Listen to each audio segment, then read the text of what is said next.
Welcome back. You're tuned in here with Raider Dave on a Monday, March 16th in the year of 2020. We are entering the tampering phase in the NFL, so we're going to talk about a big name, Corey Littleton. We're going to get right into that.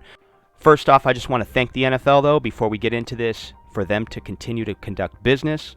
Man, when they shut down basketball for a month, when they canceled the NCAA tournament, catches my eye, that's for sure, man. And I'm still curious how that's going to work out.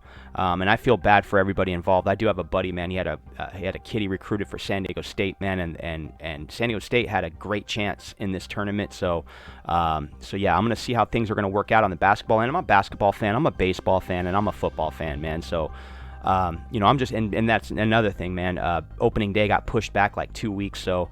Anyway, man, we're going to see how things shake out, but I feel great today, man. I just want to thank the NFL for conducting business. This is what it's all about, man. Sports, in my opinion, makes the world go round, so let's get everybody excited, man.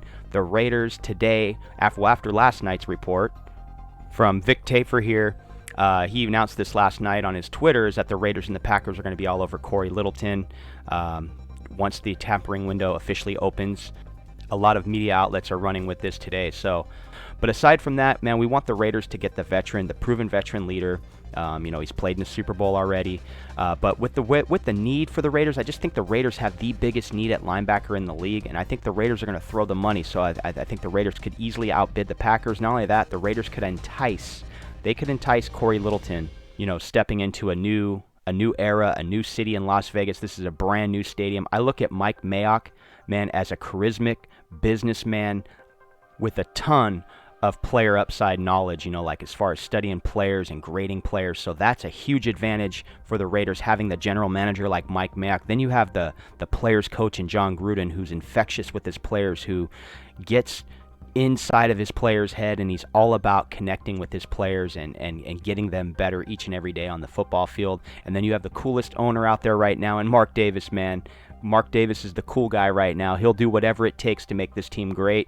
Get a new stadium, you name it. I mean, the Raiders got a brand new stadium in Las Vegas. There's a lot to entice free agents, coming into this market because, and then again, we all know with the tax-free state of Nevada, man, that's enticing as well to free agents. So I think the Raiders do have an advantage here. We're going to see how this shakes out. And once again, I think this new era is going to be a new learning curve for a lot of us and see how this works and see what goes down. So we'll just jump right into his stats right here.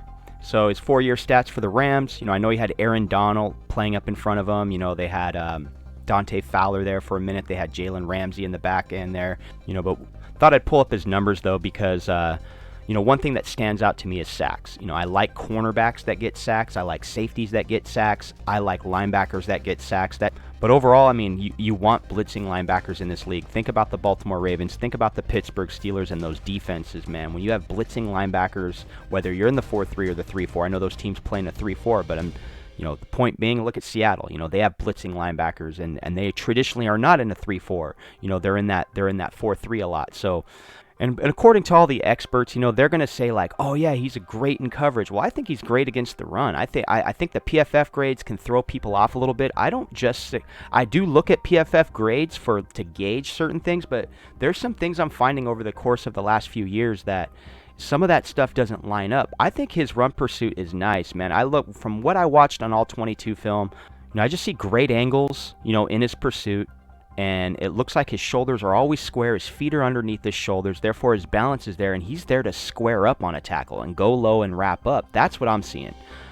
Sometimes you'll see guys, they gamble and they line up and they try to trip up a player, get real low, lower their head, you name it. I see a linebacker that's using basic fundamentals in football who is able to apply those at the highest level and keep players in front of him there. So I really didn't see a weakness against the run. What I saw was a pretty good linebacker who plays at a high level, and I think he could really help this linebacking core. We just have not had any good linebackers.